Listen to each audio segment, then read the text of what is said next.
Hello everyone, आज चाहिँ म तपाईहरुलाई तपाईले आफ्नो ब्रोकर अकाउन्टको चाहिँ पासवर्ड बिर्सिनु भयो अथवा भर्खरै तपाईले चाहिँ आफ्नो फर्म सबमिट गर्नु भएको छ र पासवर्ड रिसेट गर्न आइरहेको छैन भने कसरी चाहिँ पासवर्ड रिसेट गर्न सकिन्छ भनेर तपाईहरुलाई स्टेप बाइ स्टेप गाइड गर्नेछु। जस्तै अब मेलमा तपाईलाई कसरी मेल आउँछ, पासवर्डको क्राइटेरिया कस्तो हुन्छ भनेर पनि म तपाईलाई भन्नेछु। भिडियो लास्टसम्म हेर्नु होला।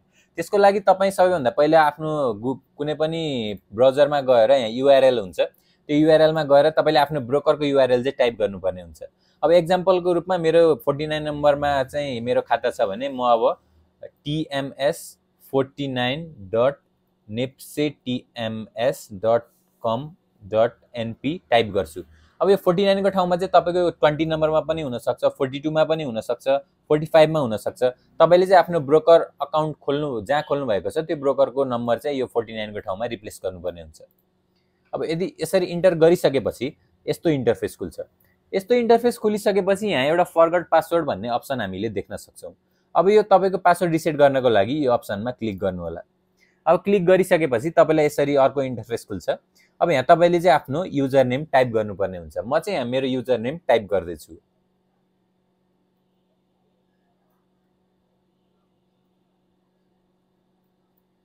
युजर नेम टाइप गरिसकेपछि तपाईले चाहिँ अब तपाईको मेल कुन मेल चाहिँ तपाईले फर्म भर्दाखेरि ब्रोकरलाई बुझाउनु भएको थियो त्यो मेल चाहिँ यहाँ राख्नुपर्ने हुन्छ। अब म मेरो मेल यहाँ राख्न गइरहेको छु।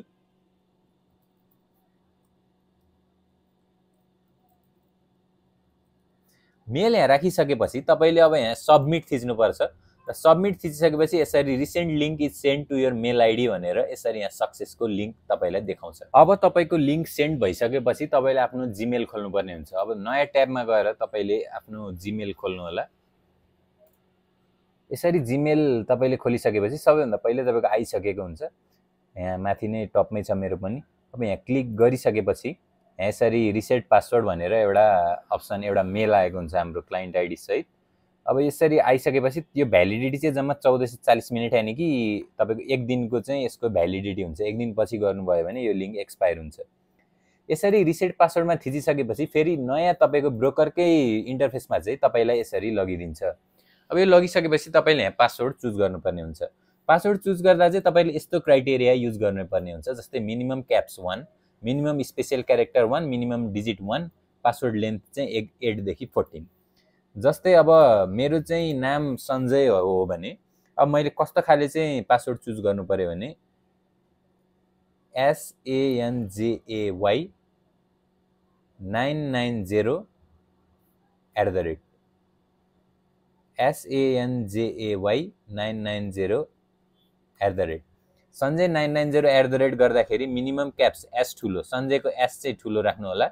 मिनिमम क्याप्स एउटा भयो। मिनिमम स्पेशल क्यारेक्टर भनेको हाम्रो @ चाहिँ स्पेशल क्यारेक्टरमा पर्यो र मिनिमम डिजिट भनेको 990 भन्दाखेरि हाम्रो तीनटा डिजिट नै परिसक्यो र पासवर्ड लेन्थ भनेको 8 देखि 14, 8 देखि 14 तपाईले त्यो क्राइटेरिया मिट गर्नुभयो भने तपाईको चाहिँ यो पासवर्ड चाहिँ सेट हुने गर्दछ। अब यसरी सबमिट गरिसकेपछि तपाईको पासवर्ड सेभ भयो।